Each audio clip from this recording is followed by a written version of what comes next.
साथीहरु दर्शक नमस्ते वेलकम फेरि पनि स्वागत गर्न चाहन्छु हजुरहरु सबैजनालाई मिस क्वीन न्यू ब्लगमा।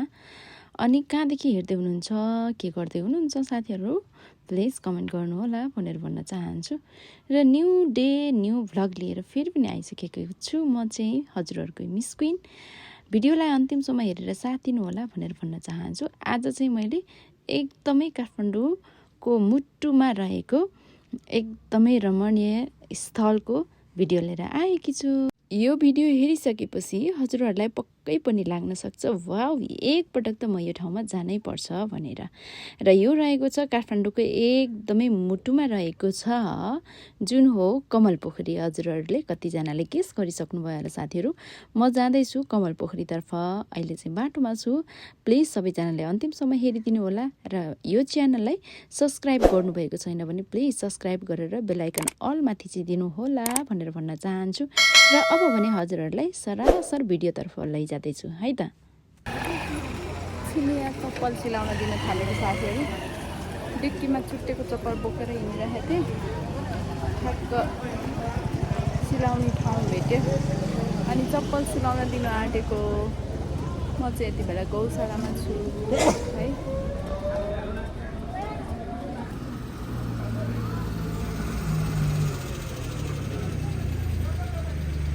अब भने म फाइनली डेस्टिनेसनमा पुगिसकेको छु। देख्न सक्नुहुन्छ हजुरहरुले यो रहेको छ कमल पोखरीको वाल रहेको छ। यो एउटा गेट हो। यहाँदेखि पनि हामी भित्र छिर्न सक्छौं भने अर्को पनि गेट रहेको छ। यो चाहिँ क्रिस्ट कलेज नजिकैको गेट हो भने यो भन्दा पारिपट्टि अपोजिट साइडबाट पनि गेट रहेको छ। त्यहाँबाट पनि हजुरहरु भित्र छिर्न सक्नुहुन्छ। र यहाँ भित्र जानको लागि चाहिँ हजुरहरुलाई कुनै पनि शुल्क लाग्दैन। र यदि हजुरहरुको भेहिकल पार्किङ गर्नुपर्ने छ भने यो भन्दा अलिकति अगाडि गइसकेपछि त्यहाँनिर पे पार्किङको व्यवस्था पनि रहेको छ। हजुरहरुलाई यदि थाहा छैन भने मैले यही भिडियोबाट जानकारी दिन चाहे। शीतल काट्नको लागि चाहिँ यति बेला चाहिँ म यहाँनिर आइपुगेको छु साथीहरु। यो रहेको छ कमल पोखरी। हजुरहरु मध्ये धेरै जनालाई थाहा छ होला हैन।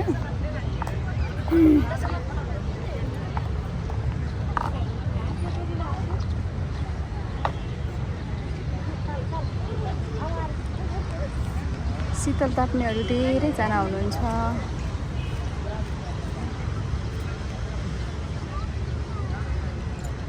यो पानीको बिचमा कमलको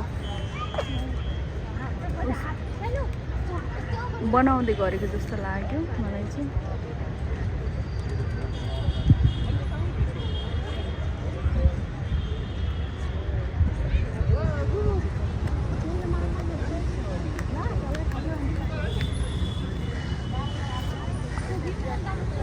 अनि गेट चाहिँ यो रहेको छ साथीहरु हैन।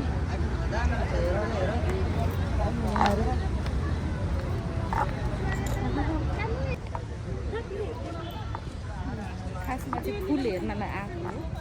फुल चाहिँ कस्तो पारिरहेको छ हैन। फुल चाहिँ फुलेर पनि सक्छ। दिदी फोटो दामी आउँछ नि फोटो भाइ। म 20 दिन्छु एउटा खिच्नु।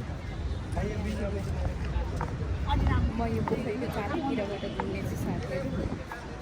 अनि खासमा चाहिँ यो फुलहरु चाहिँ एकदमै राम्रो फुल छ। अहिले चाहिँ फाइनली फुलहरु चाहिँ सकिसकेको रहेछ है। तर शीतल ताप्ने मान्छेहरु एकदमै धेरै हुन्छ किन भन्दा के भन्छ अरे अत्याधिक गर्मी परेको छ नि। त्यही भएर एकदमै शीतल वातावरण छ यहाँ। हुन त म फाइनल बेलुकातिर आइपुगेको छु यहाँ चाहिँ हैन। दिउँसोको छैन र पनि एकदमै शीतल रहेको छ।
यहाँनिर चाहिँ धाराहरू पनि रहेछ पानी चाहिँ सुकेर होला 4-5वटा धारा रहेछ पानी चाहिँ आएको रहेछ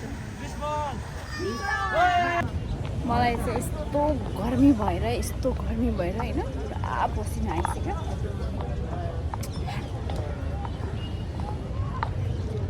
शीतलता पनि मान्छेहरू निकै धेरै हुनुहुन्छ धेरै जसो चाहिँ टिकटक बनाउने अब टिकटकले फेमस भएको बनाएको त अनि यो ठाउँलाई हैन धेरै जसो साथीहरू चाहिँ टिकटक बनाउँदै हुनुहुन्छ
मान्छेको चाहिँ भिड छ यतिखेर आउँदाखेरि पनि शीतलता नआउने भएर होला है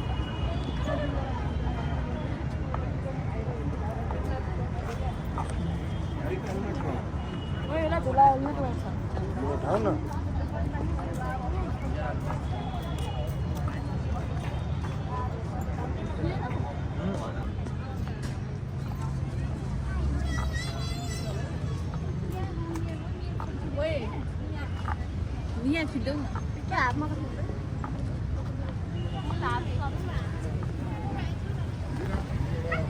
के भन्छ अरे यो जाकारान्डा, यो जाकारान्डा फुलेको भएर चाहिँ सबैजना मान्छे यहाँ आउनु भएको टिकटकमा एकदमै फेमस थियो।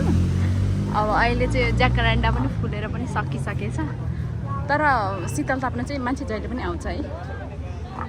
अनि यहाँनिर ठाउँ ठाउँमा लेखेर राखेको छ दुबोहरू जथाभावी नगोडिदिनु भनेर।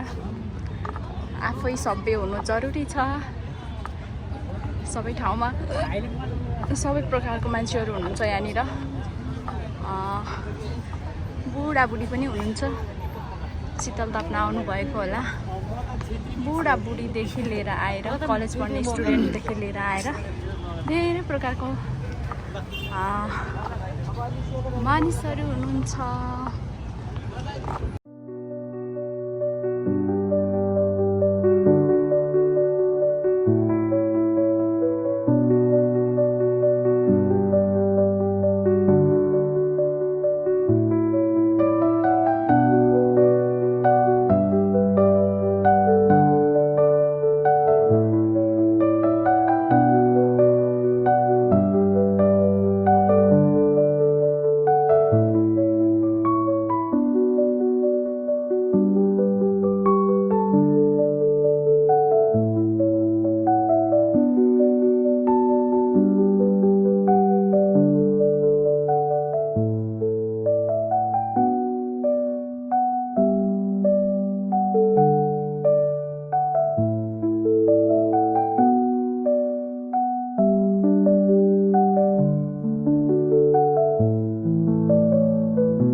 को हुनुहुन्छ साथीहरू? म जस्तै एक्लै घुम्न जाने। अब त बेलुकाको करिब 7 पनि बज्न आँटिसक्यो। अनि यहाँदेखि टाढा जानुपर्छ, तर एकछिन शीतलमा बस्दा नि आनन्द हुँदो रहेछ। धेरैजना टिकटक बनाउँदै हुनुहुन्छ। म चाहिँ टिकटक पनि बनाउनु मन जस्तो लागेन। अँध्यारो हुन लागिसक्यो। मेरो जोडी त पछाडि पो छ त। त्यही पनि बसे गर्छ यो जोडी त। मेरो के पाराको जोडी हो। यहाँ चाहिँ अब चाहिँ चराहरू बस्ने बेला भइसक्यो। धेरैजना जोडीपाडीहरू हुनुहुन्छ।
हेलो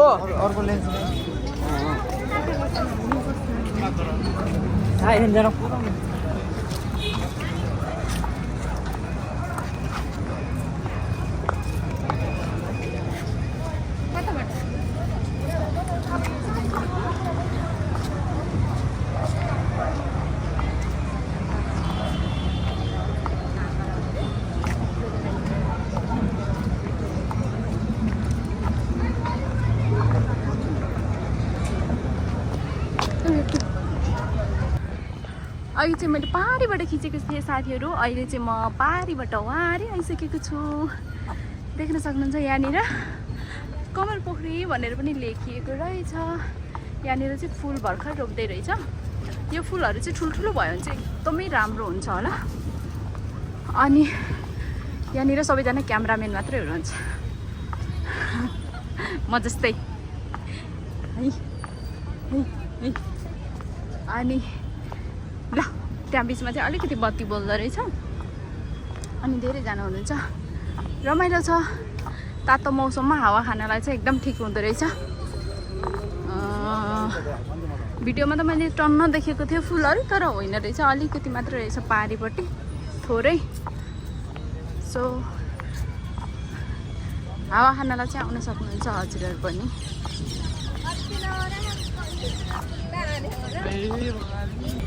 ल फाइनली अब म चाहिँ यहाँबाट निस्किन आँटेको। धेरै टाइम चाहिँ बसिनँ म यहाँनिर है। बेलुकाको टाइम भइसक्यो। रमाइलो चाहिँ साह्रै रमाइलो छ। शीतल थाप्नको लागि चाहिँ धेरैजना हुनुहुन्छ यहाँ, मात्रै फोटो खिचाउने टिकटक बनाउने धेरैजना हुनुहुन्छ। सो अब चाहिँ यहाँदेखि निस्किन आँटेको साथीहरू। 1-1.5 घन्टाको यहाँको बसाइ पश्चात अब भने म मेरो एकदम फेभरेट ठाउँतिर लाँदैछु हजुरहरूलाई।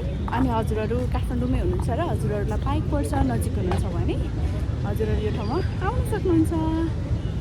क्याप लगाएको मेरो कपालमाथि चाहिँ यस्तो भएछ।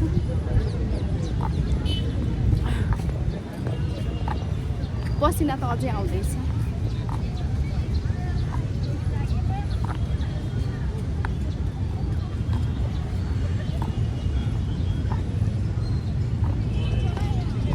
फोटो थोरै खिचेँ अनि भिडियो थोरै खिचेँ। अनि अब चाहिँ निस्किन आँटेको। तर जति बेलुका भयो त्यति धेरै मान्छे हुनुहुँदो रहेछ है यहाँनिर चाहिँ। खुल्ने समय चाहिँ यो रहेको छ।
साथीहरू बर्खाको मौसम कति बेला पानी पर्छ भनेर चाहिँ थाहै नहुने। सो म चाहिँ बाटोमा अलिकति पानीमा भिजेँ अनि जाडो जाडो जस्तो भएको थियो। अनि अहिले चाहिँ हिमालयन जावामा छिरेको छु, ठमेलमा रहेको छ।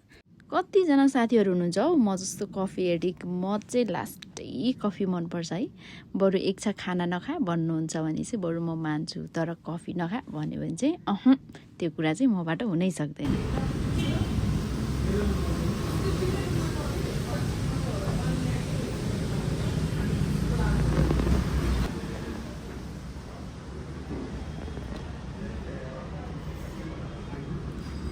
हाय हाय, मेरो कफी पनि आइसक्यो साथीहरू। गफ गर्दा गर्दै देख्न सक्नुहुन्छ यो रहेको छ लेते। मलाई चाहिँ एकदमै मनपर्ने कफी रहेको छ। ल सँगै खानुपर्छ है त।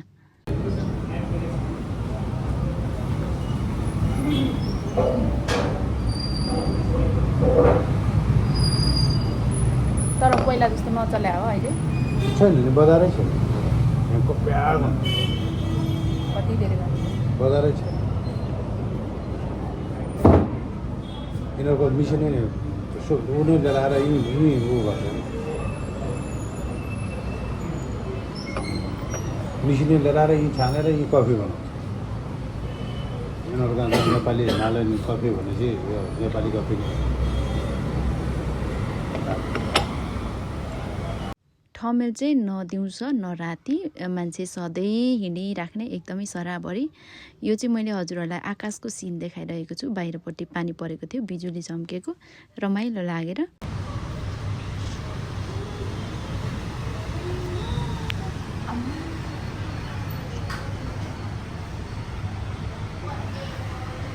ल हेर्नुहोस् त साथीहरू, नेपालमा बिजनेसको कन्डिसन कस्तो छ। कुनै दिन हिमालयन जावा भनेपछि एकदमै पपुलर ठाउँ, मान्छे एकदमै खचाखच हुने ठाउँ, अहिले पनि एकदमै सुनसान रहेको छ। बिजनेस एकदमै डामाडोल भएको छ, गाह्रो छ गरी खान।